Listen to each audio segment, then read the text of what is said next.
시작. 온 인류에게 가장 중요한 아기 평강의 왕이라는 제목으로 우리 하나님의 말씀을 증거하도록 하겠습니다. 우리 옆 친구와 이렇게 한번 인사하도록 하겠습니다. 너 좀 귀여워. 우리 성령쌤들도 하셔야 됩니다. 너 좀 귀여워. 너 좀 사랑해. 여러분 우리 좀 분위기가 상당히 앞에는 뜨겁게 찬양하고 막 여러분 열정적으로 찬양 모습 봤는데 말씀 시간에 갑자기 숙면 모드를 취하려는 이 불순한 움직임이 보여요. 여러분 끊어내시고 우리 끝까지 예배 시간이니까 우리 풍성한 은혜가 있기를 주님의 이름으로 축복합니다. 오늘 목사님은 예배가 멈추지 않았으면 좋겠다는 마음을 오랜만에 느꼈습니다. 이 예배가 그냥 24시간 365일 계속 예배만 드리고 싶다, 이런 마음이 들면서 제가 설교를 해야 될 걸 까먹을 정도로 계속 찬양만 하고 싶다, 설교를 안 할 수 있다면 안 하고 싶다는 게 아니라 계속 찬양을 하고 싶다, 이런 생각이 들었는데 제가 설교를 오래 하면 되겠어요, 안 되겠어요? 나름 짧게 해보려고는 하는데 준비한 원곤이 있어서 최대한 시간 안에 우리가 은혜를 누리기를 소망합니다. 여러분 오늘 굉장히 청년쌤들이 연합해서 찬양을 해주고 또 우리 고등부 친구들이 율동 오랜만에 이렇게 그 얘기 들어봤니? 이렇게 하니까 뭔가 정말 상큼해서 막 저도 율동을 하고 싶은데 제가 하면 좀 분위기가 처질 것 같아서 일단 말씀에 집중을 하려고 하는데요. 이런 목사님 개인적으로 오늘 좀 속상합니다. 왜 그러냐면 열심히 살았고 또 열심히 설교를 준비를 했는데 설교 제목이 상당히 이상해요. 굉장히 뭔가 임팩트가 없어요. 목사님 개인적으로 설교를 사랑하고 말씀을 사랑하고 설교학을 전공한 사람으로서 이러한 설교 제목을 용납할 수가 없는데 결론적으로 이런 제목밖에 안 나왔어요. 슬픕니다. 그런데 이러한 마음을 주셨습니다. 설교 제목이 어떤 임팩트 있고 이런 게 중요한 게 아니라 그것도 중요합니다. 어느 정도는 여러분들이 말씀을 들었을 때 정말 이 말씀이 여러분의 심령에 남고 정말 여러분이 주님과 가까워지는가, 이게 더 중요하다는 거죠. 그런 은혜가 우리 성령님께서 여러분과 저에게 주시기를 간절히 소망합니다. 정말 우리에게 소중한 주님을 만날 수 있기를 축복합니다. 여러분 오늘 또 성탄 발표회가 있고요. 오늘 이렇게 성령쌤들이 찬양을 열심히 준비해줬는데 우리가 왜 이렇게 열심히 찬양을 준비하고 왜 예배를 드릴까요? 너무 쉽지만 당연한 것 같지만 중요한 질문. 우리는 왜 찬양을 드릴까요? 우리 찬양을 드리는 청년쌤들 갑자기 와서 미안해요. 왜 찬양을 드리셨나요?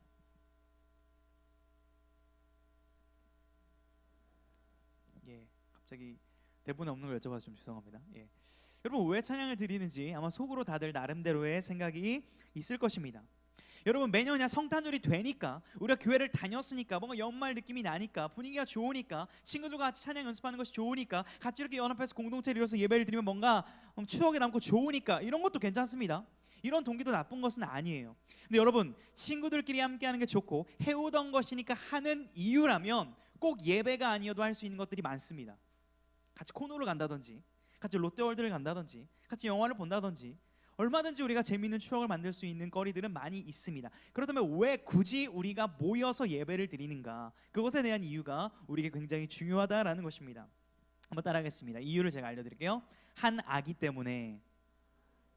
자, 우리 옆 친구에게 이렇게 한번 인사하겠습니다. 한 아기를 사랑하자.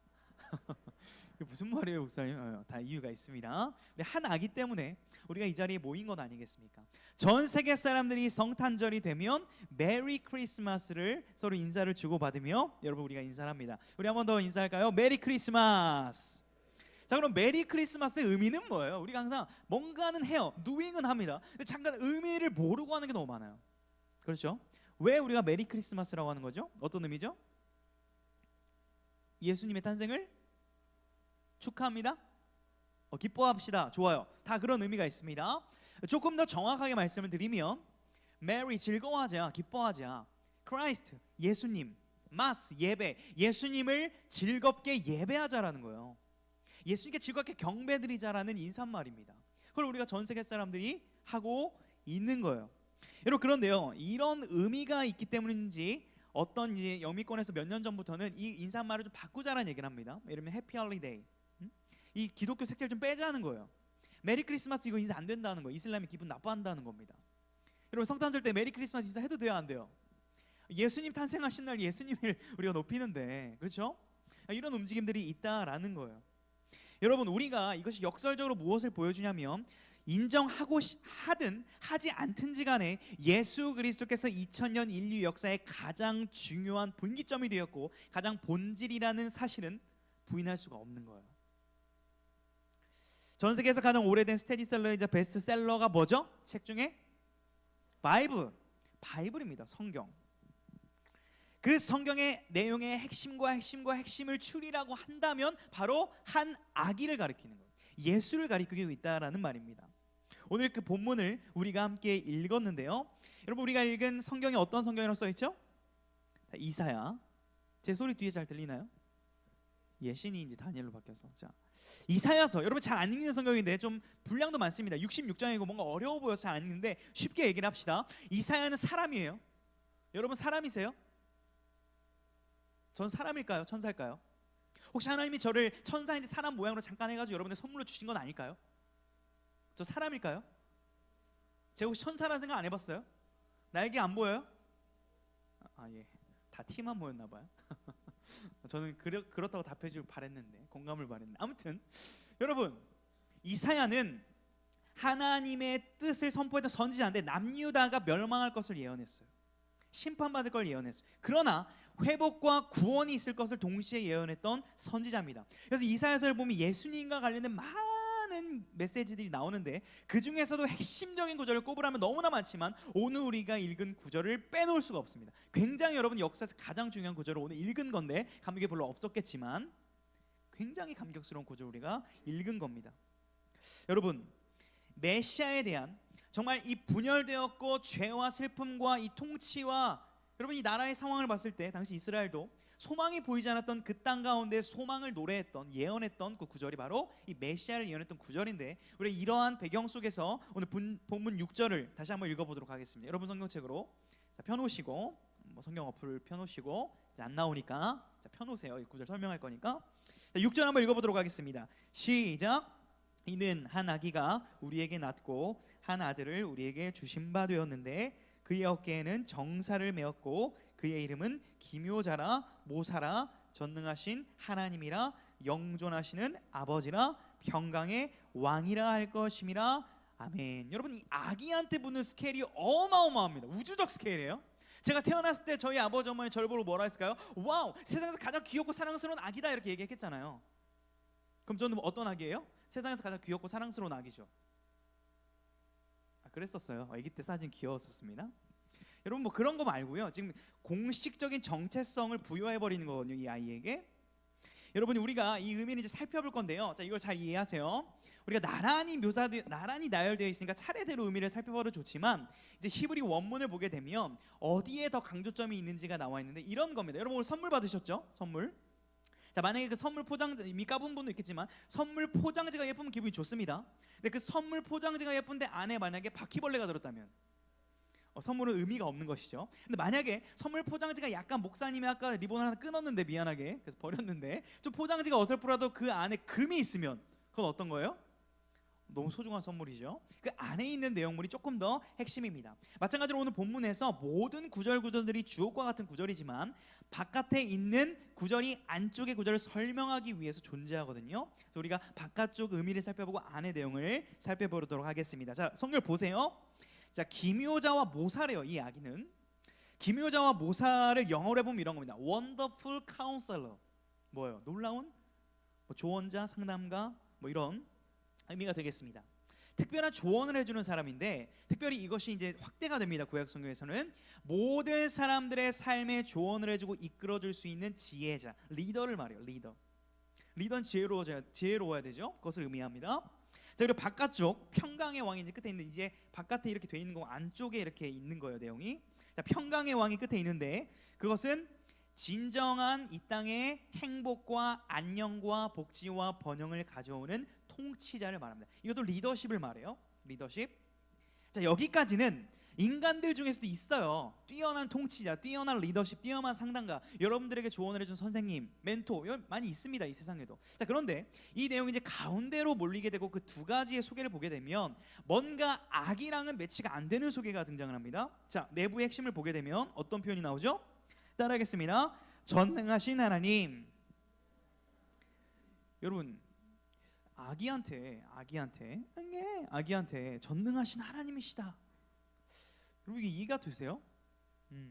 그런 호칭을 붙이는 거거든요. 이 전능한 하나님이라는 의미는 어떤 의미가 있냐면 모든 전쟁, 모든 문제에서 승리하시고 이기시는 그 능력을 나타냅니다. 전능하다. 모든 것이 가능케 한다라는 거예요. 응애 아무것도 못하는, 똥 싸고 울고 먹는 것밖에 못하는 아기가 전능하다는 아주 매우 역설적인 표현을 쓰고 있다라는 거예요. 자, 그런데 그 다음 표현은 조금 더 충격적이에요. 자, 한번 따라하겠습니다. 영존하시는 아버지. 여러분 어떤 아기가 태어났는데 그 아기한테 아버지, 근데 그 아버지도 아니라 영존하시는 아버지라고 부른다면 이게 무슨 상황입니까? 뭐 불교의 윤회사상처럼 이 아기가 전생에 뭐 아버지였는데 지금 아기로 태어나서 아버지라고 하는 거예요? 그런 거 아니잖아요. 뭐 어떤 의미가 있을까? 여러분 우리가 믿는 예수님은요 굉장히 위대하신 분입니다. 성경, 역사가 증명하는 가장 객관적인 데이터인 성경이 한 아기가 영존하시는 아버지이며 전능하신 하나님이라는 거예요. 이 이유 때문에 우리가 오늘 찬양한 거예요. 예수님을.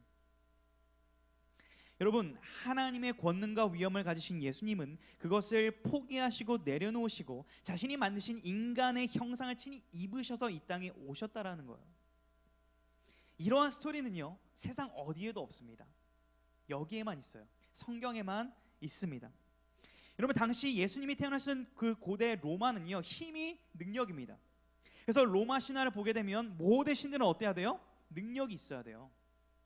힘을 가져야 됩니다. 그것이 미덕입니다. 이 시대도 어때요? 성공의 아이콘이 뭐죠? 돈과 권력과 능력이잖아요. 이것이 있어야 그 사람을 아주 능력자, 통치자로 보는 관점은 인류 역사상 다만도 변한 적이 없어요. 딱 한 번 빼고, 바로 이 아기만 빼고 말이죠. 놀라운 사실은 영존하시는 아버지라 불리시며 전능하신 하나님이라 불리는 독생자 예수 그리스도께서는 친히 인간의 몸을 입고 이 땅으로 들어와 버리셨다는 거예요. 시간을 만드신 분께서 시간에 매이게 되셨고 육체를 만드신 분께서 육체에 매이게 되었다라는 놀라운 역설적인 사실이죠. 그런 의미 가운데 우리가 메리 크리스마스 하는 겁니다. 아주 가벼운 인사는 아닙니다. 우리 한번 다시 한번 이러한 주님의 깊은 은혜를 생각하며 옆 사람과 인사하겠습니다. 메리 크리스마스. 감격이 좀 있어야 돼요. 이 인사말에 그러니까 메리 크리스마스 이런 느낌이 아닙니다. 여러분 제가 성탄절이 저번 주에 퀴즈에서 12월 25일이 X라고 했죠. 그날이 아니라 그랬죠. 그러면 이런 친구 있습니다. 예수님의 생일 정확히 모르거든요. 목사님 예수님의 생일이 정확하지 않으면 기독교의 역사성이 부인되는 것 아닌가요? 이런 합리적인 질문 가능할 것입니다. 그런데요 여러분 오히려 하나님께서는 예수 그리스도의 탄생일을 신비 가운데 감춰두셨다는 사실이에요. 잘 보세요. 이게 맞습니다. 모르는 게 정상이에요.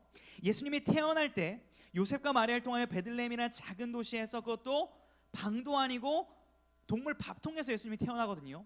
그렇게 예수님이 태어난 그 날짜를 누구 하나 기억하고 관심도 가지지 않았다는 거예요. 여러분 예수님이 공생의 사역을 30살부터 시작하고 십자가에 죽으시긴 했지만 예수님이 33살, 제가 이제 33살인데 이때쯤에 이제 죽었을 때 우리는 지금 예수님을 믿으니까 예수님 하지만 당신이 예수님의 그 영향력은 그냥 이런 느낌이었어요. 아 예수? 나사렛 작은 동네 출신인데 로마의 반역을 일으키다가 정치범으로 십자가에 죽었네? 오케이 바이. 그냥 그런 존재였다라는 거예요. 아무도 알아주지 않는 존재, 기억해주지 않는 존재였기 때문에 예수님의 탄생과 죽음의 날짜를 정확히 역사가 기록한 게 없어요. 하나님이 감춰두셨습니다. 그런데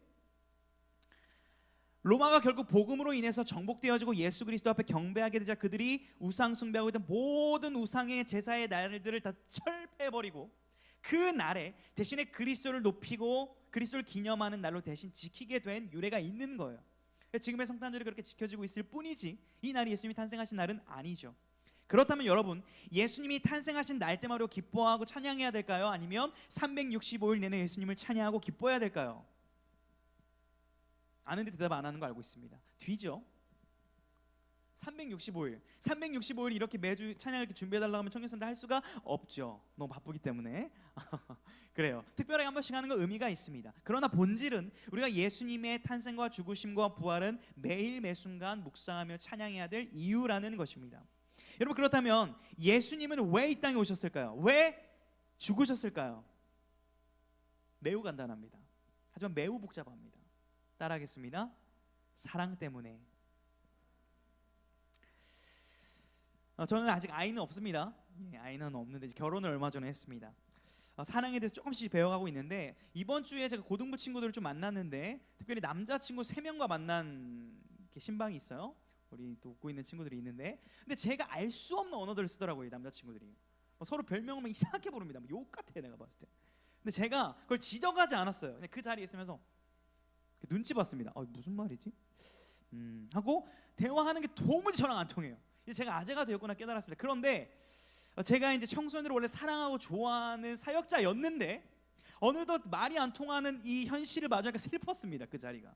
하지만 동시에 좋았어요. 이렇게라도 고등부 친구들과 함께 할 수 있으니까 모르는 척하고 그냥 있어야겠다. 아는 척하고 있어야겠다. 이렇게 제가 그 자리에 있었습니다. 제가 그 자리에 왜 밥 먹고 여러분들과 있었을까요? 여러분들이 좋아서. 30대 이제 아재가 되었지만 여전히 10대들과 호흡하는 게 좋아서 그랬습니다. 여러분 사랑이란 그런 겁니다. 그냥 이유가 없을 때가 있어요. 사랑하기 때문에. 왜 이렇게 하세요? 왜 나한테 이렇게 잘해주세요? 왜 나한테 이렇게 하세요? 사랑하기 때문에로 설명이 되는 일들이 있다라는 겁니다. 왜요? 예수님이 그렇게 하셨기 때문입니다. 사랑하는 여러분, 예수님은 하나님은 여러분을 사랑하십니다. 왜요? 사랑해서요. 왜 사랑해요? 사랑해서요. 왜 사랑하냐니까요? 사랑해서요. 저 못생겼는데요? 괜찮아요. 저 키 작은데요? 오케이. 저 결혼 못할 것 같은데 괜찮아요. 돈 못 벌 것 같은데 괜찮아요. 다 저예요. 괜찮아요. 예수님이 여러분을 사랑하시기 때문에 괜찮습니다. 그 소망이 있기 때문에 우리가 이렇게 기뻐하고 즐거워하며 찬양할 수 있는 거예요. 저는 원합니다. 여러분의 10년 가운데 오늘 단 하나의 메시지가 남았으면 좋겠어요. 예수님, 날 사랑하시는구나. 이 메시지가 여러분이 성탄절 때마다 들었던 지식적인 관념의 메시지가 아니라 여러분의 심령에 깊이 자리 잡는 실존적인 능력이 될 수 있기를 주님의 이름으로 축복합니다.